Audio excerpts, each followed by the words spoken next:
Halo pemirsa She Magazine, sudah waktunya untuk kita kumpul di sini. It's time for sharing and empowering. Dari VOA di Amerika Serikat bareng saya Vina Muptadi yang masih belum bisa kemana-mana, jadi di rumah aja di Maryland. Dan saya Ian Umar, pemirsa di apartemen saya di Washington DC. Cuaca sudah mulai berubah walaupun ada berbagai disaster atau bencana di sini, dari yang namanya hutan kebakar dan juga ada tornado dan juga ada badai, tapi udah berubah jadi fall nih. Saya senang banget, suhu mulai dingin, saya senang. Nah, biasanya fall season ini juga ditandai dengan banyaknya festival, ya kan? Salah satunya yang paling terkenal adalah Festival Halloween. Tapi apa kabar ya Halloween di tengah pandemi seperti sekarang ini, ya? Udah ada dengar kabar belum? Di-cancel apa nggak sih Halloween? Aduh, jangan, kasihan anak-anak kamu kalau di-cancel Halloween-nya. Mungkin diadain di rumah aja Halloween-nya, begitu pemirsa. Oke, masih banyak yang akan... Kelilingnya dari pojok rumah ke pojok rumah. Bener banget, nggak apa-apa. Yang penting siapin candy-nya, mereka pasti senang. Oke pemirsa, di She Magazine ini pastinya ada news flash.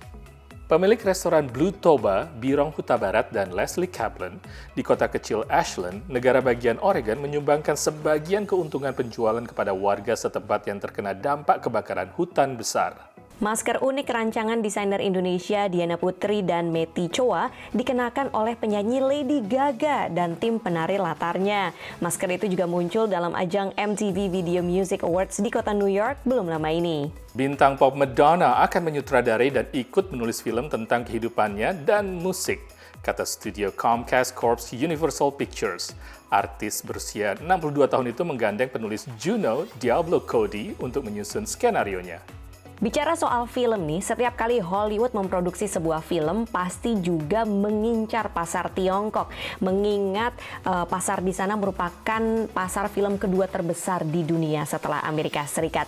Jadi mereka senang memproduksi film dengan mengikuti peraturan dari pemerintah setempat. Tapi di balik itu ada yang namanya ketegangan politik antara Amerika dan juga Tiongkok, dan ini bisa menjadi bumerang ternyata untuk rumah produksi ataupun produser-produser besar yang seperti dialami oleh Disney dengan filmnya Mulan.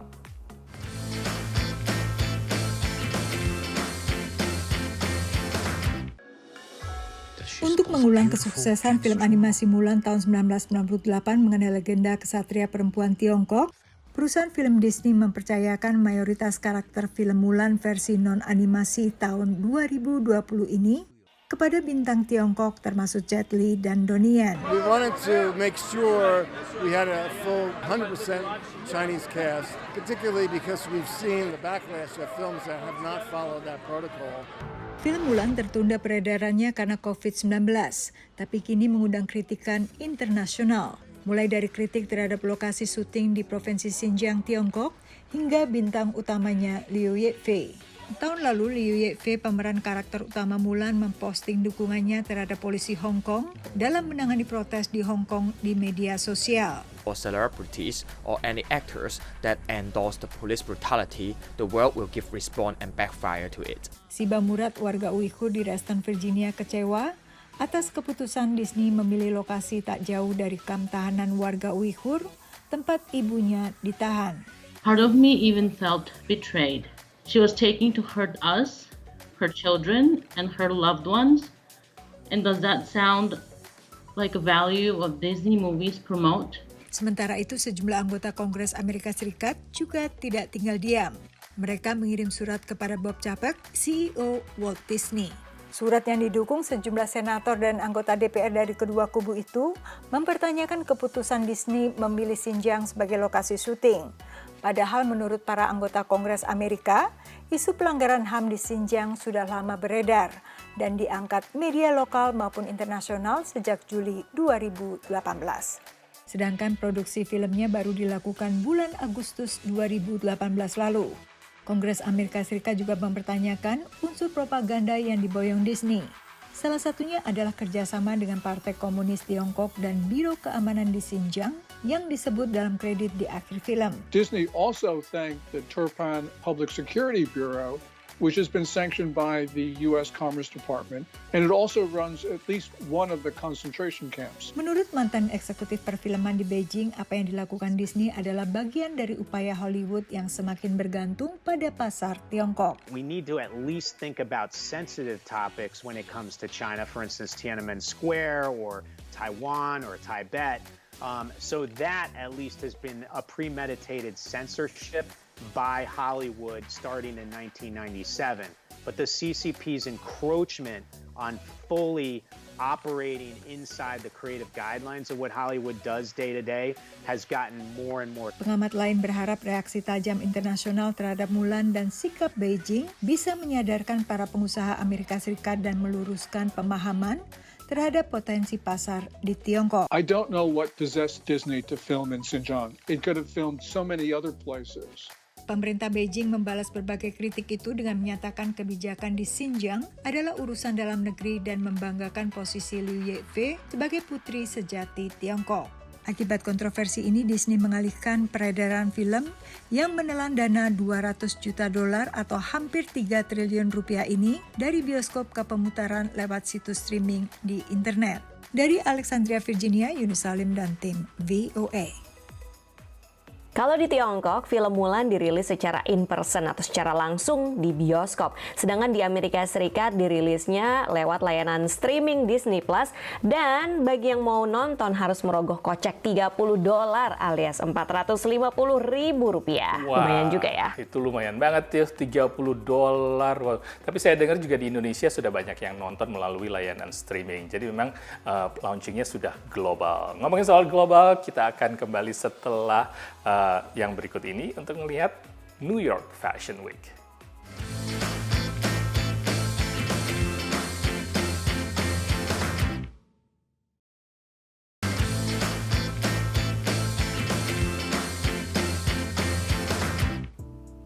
We're back, She Magazine sharing dan empowering koleksi-koleksi fashion 2021 sudah mulai dirilis terutama di ajang New York Fashion Week. Agak berbeda karena runway-nya ternyata terbuka di alam terbuka dan juga hanya dihadiri sedikit pengunjung dan sebagian wartawan. Wah, mereka beruntung sekali bisa menyaksikan secara langsung. New York Fashion Week ini tuh adalah ikon ya, acara perhelatan tahunan yang selalu jadi acuan. Dan ternyata fashion show yang seperti ini menjadi kenormalan baru di dalam dunia fashion, terutama di kota New York yang pernah menjadi pusat pandemi di Amerika Serikat.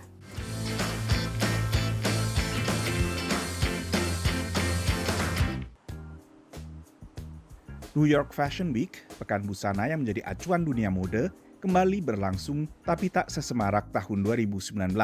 IMG selaku penyelenggara tahun ini berkoordinasi dengan pemerintah negara bagian setempat. IMG worked very closely with the governor of New York's office to understand what protocols need to be in place for health and safety to be able to put on the event in a safe way. And we evolved the event and our offerings to designers to be able to create an event that's both safe and successful for designers and that allows consumers to tune in to watch and participate in New York Fashion Week like they haven't been able to before. Rangkaian kegiatan yang biasanya 7 hari dimampatkan menjadi hanya 5 hari. Ada peragaan virtual, lalu ada juga fashion show fisik, memanfaatkan lokasi reguler Spring Studios. We are offering the rooftop at Spring to designers for more traditional runway shows that may have a very small and limited socially distant audience. But we have our indoor venues that in previous seasons have hosted very large runway shows, but we've transformed those into content studios. So designers are coming onto site throughout the week to be able to create films or social content that debuts their collections in new and different ways. Kehadiran media kali ini juga tak seramai biasanya. That is a personal choice. We would never require anyone to do that.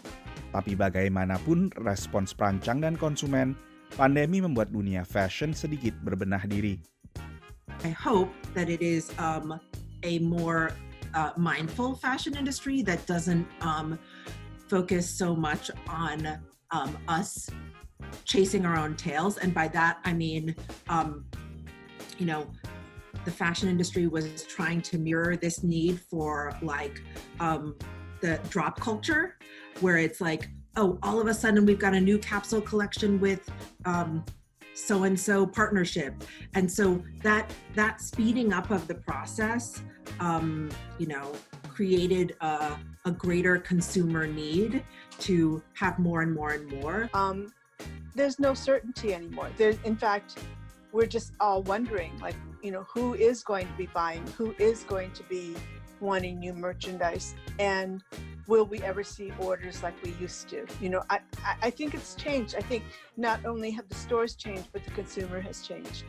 Banyak perancang memamerkan koleksi terbaru dari kota asal mereka. Seperti jadwal tahun-tahun sebelumnya, setelah New York Fashion Week, sepekan kemudian berlangsung London Fashion Week. Dan untuk tahun ini, Pekan Busana London akan mengikuti apa yang telah dilakukan di New York, yaitu melangsungkan sebagian peragaan busana secara virtual.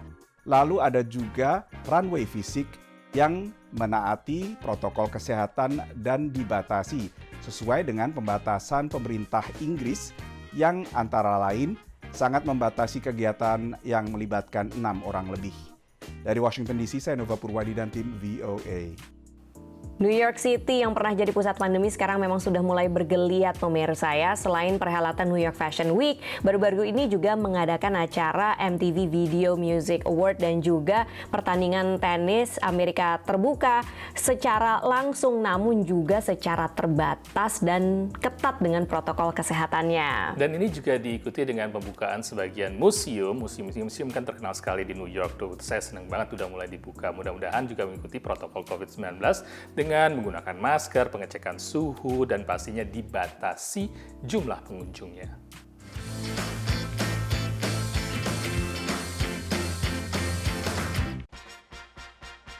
Masih 2 jam sebelum Metropolitan Museum of Art kembali dibuka setelah 6 bulan tutup.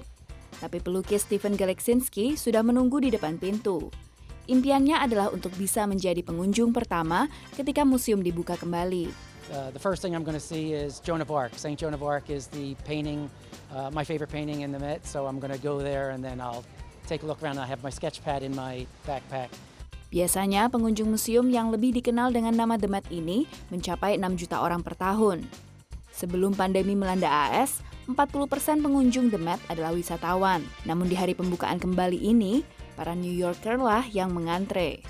During the pandemic, I would come to the other side of the outside of the Met and look inside at the sculpture hall because I just miss the Met so much. So I'm really happy that it's open now. Nothing cultural. All the movies were at home. Everything was at home. So I'm just really excited to be out and be able to do something that's different, which should be normal. So. Direktur The Met, Max Hollane, menyambut pengunjung pasca pandemi dan menawarkan diri untuk foto bersama. Sebelumnya, The Met punya rencana besar untuk merayakan hari jadinya yang ke-150. Namun kini rencana tersebut harus berubah. But right now, I would say our moment is we don't want to celebrate. I think we want to provide our services, especially to the New Yorkers, and we want to be part of New York coming back to a level of normalcy and creating an environment that New Yorkers love and expect. Sejak pertengahan Maret, museum ini merugi 150 juta dolar Amerika dan mem-PHK 20% stafnya. Mereka berharap kondisi museum bisa kembali normal seiring peningkatan pendapatan. Bagi yang ingin menikmati museum harus menjadwalkan kunjungan mereka, menjalani pengecekan suhu tubuh, dan menggunakan masker. Seiring dengan pembukaan kembali, semakin banyak museum yang juga membuka pintunya dengan kapasitas terbatas atau dengan tiket berjangka waktu. Dampak COVID-19 terhadap kondisi ekonomi museum juga meresahkan. Aliansi Museum Amerika memperkirakan 30% museum di Amerika, terutama yang ada di daerah kecil dan pedalaman, tidak akan bisa beroperasi kembali begitu pandemi berakhir. Bagi sebagian warga New York, pembukaan kembali ini adalah pertanda bahwa hidup mulai kembali normal. I followed the rules. I never came out. I stayed at home. I cleaned my house. I took care of all of my business. And this is the opening of life the way it had been known for me. Penjual makanan kaki lima juga kembali bekerja. Ketika The Met tutup, mereka pun kehilangan mata pencahariannya. We didn't expect that to just stopped. You know what I mean? And we tried to open a couple of days after that, and there was absolutely nobody here. You know, this is a destination. And if the destination is closed, so it was a long 5 months. No work, you know. Di salah satu pintu masuk The Met, karya Yoko Ono dengan tulisan Dream Together atau Mimpi Bersama menjadi kekuatan dari karya seni. Dari kota New York, demikian laporan tim VOA. Wah, sudah mulai buka ya. Oke pemirsa, tetap di She Magazine Sharing dan Empowering karena setelah ini kita akan sharing tentang ilustrasi buku anak-anak di masa pandemi ini. Wah, anak-anak, bukan anak-anakku suka baca buku dan semoga pemirsa juga suka sama tayangan berikut ya. Tapi nanti setelah kita ngemil-ngemil snack dulu.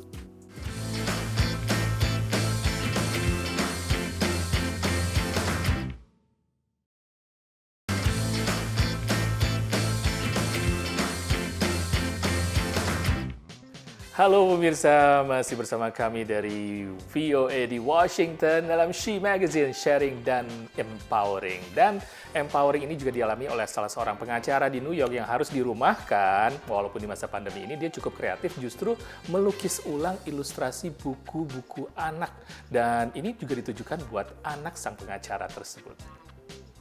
Nah, aku pernah lihat tuh kegiatannya karena sempat viral loh di media sosial. Dan bahkan ya, Perpustakaan Kongres Amerika ini juga ingin memamerkan buku-buku yang dilukis ulang tersebut yang berkaitan dengan pandemi virus corona. Jadi bisa membuat anak-anak lebih mudah memahami apa sih pandemi COVID-19 itu. Kita lihat liputannya.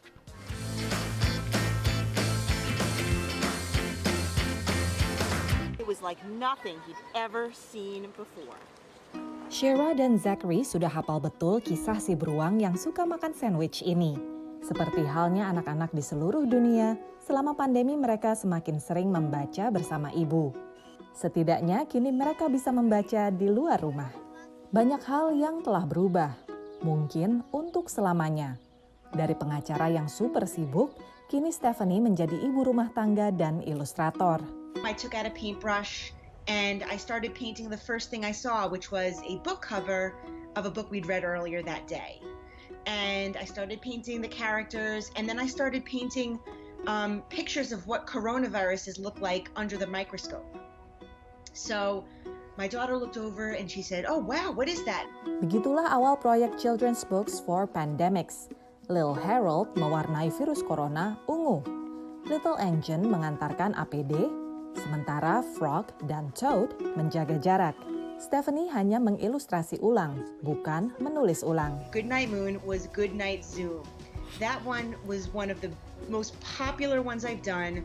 I think because in switching from an environment where everyone is working in offices, working late nights, not at home, to one where everyone is home with their children, with anyone else whom they live with. It's a new environment, and all of our interactions with people outside of our immediate households. Pada akhir Juli, Stephanie telah menggambar ulang sekitar 100 buku anak dan menjadi sorotan medsos. Banyak orang tua yang sepakat bahwa kenormalan baru ini butuh digambarkan dalam buku anak, sehingga mereka bisa mengerti mengapa situasinya berbeda. I don't know what normal is going to be. It's not going to be what we left in February. On the micro level, at birthday parties, I don't think people are going to be blowing out candles anymore. I think that is a bygone thing, and our kids and our kids' kids are going to laugh when we tell them that, oh, we went to birthday parties and people blew germs all over the cake and then everyone ate it. Proyek viral ini akan abadi bahkan setelah pandemi usai. Perpustakaan Kongres Amerika Serikat telah meminta semua lukisan asli untuk mereka simpan sebagai bagian dokumentasi era yang bersejarah ini.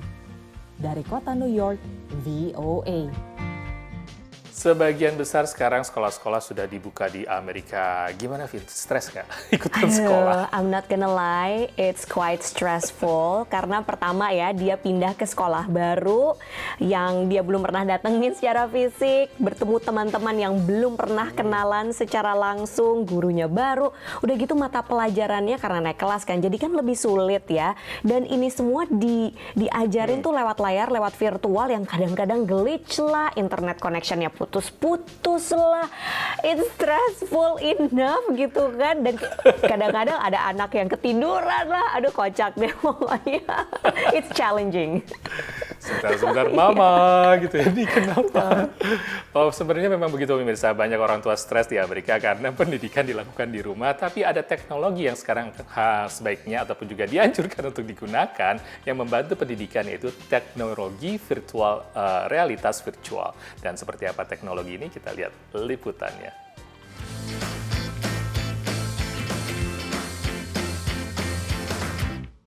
Karena banyak anak memulai tahun ajaran baru secara daring, para orang tua mereka juga harus belajar cara mengajar anak-anak melalui layar komputer. Tapi seorang CEO perusahaan teknologi berharap pandemi akan menjadi katalisator teknologi yang lebih baik bagi pendidikan.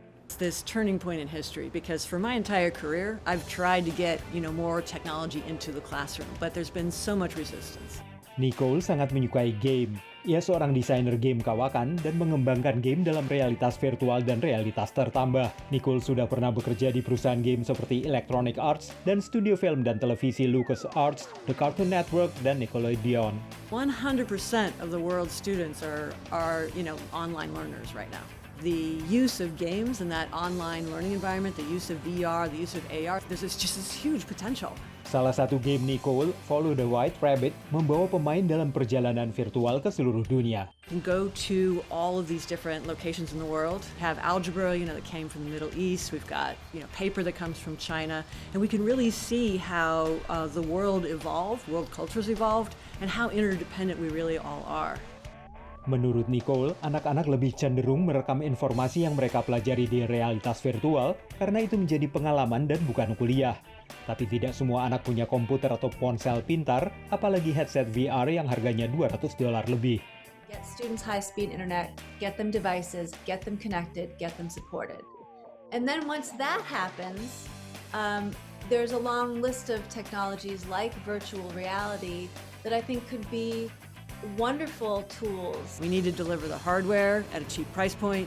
We need to educate the teachers so that they can understand how to use it. And then we need to give the experiences in VR.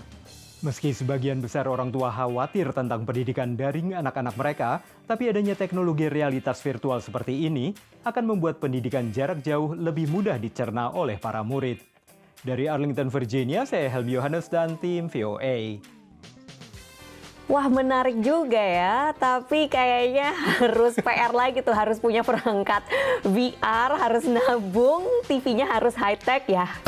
Jangankan TV atau perangkat VR ya, kadang-kadang internet aja putus nyambung di sini. Stres ya, makanya industri teknologi kayaknya justru mendapatkan keuntungan dari masa pandemi ini. Keuntungan quote and quote ya, memang sahamnya banyak yang naik. Dan begitulah sharing kita di minggu ini pemirsa di She Magazine, sharing dan empowering. Mudah-mudahan kita bisa mendapatkan semuanya menjadi inspirasi buat kita semua. Saya Ian Umar dari apartemen saya di Washington DC. Dan saya Vina Muptadi dari pojokan rumah saya di negara bagian Maryland. Anak-anak lagi pada makan siang sendiri di atas. Ya beginilah situasi sebagai ibu bekerja dan anak-anak sekolah virtual ya. Oke, agak sedikit curhat, tapi pemirsa kita akan balik lagi di She Magazine minggu depan. Bye-bye. Bye.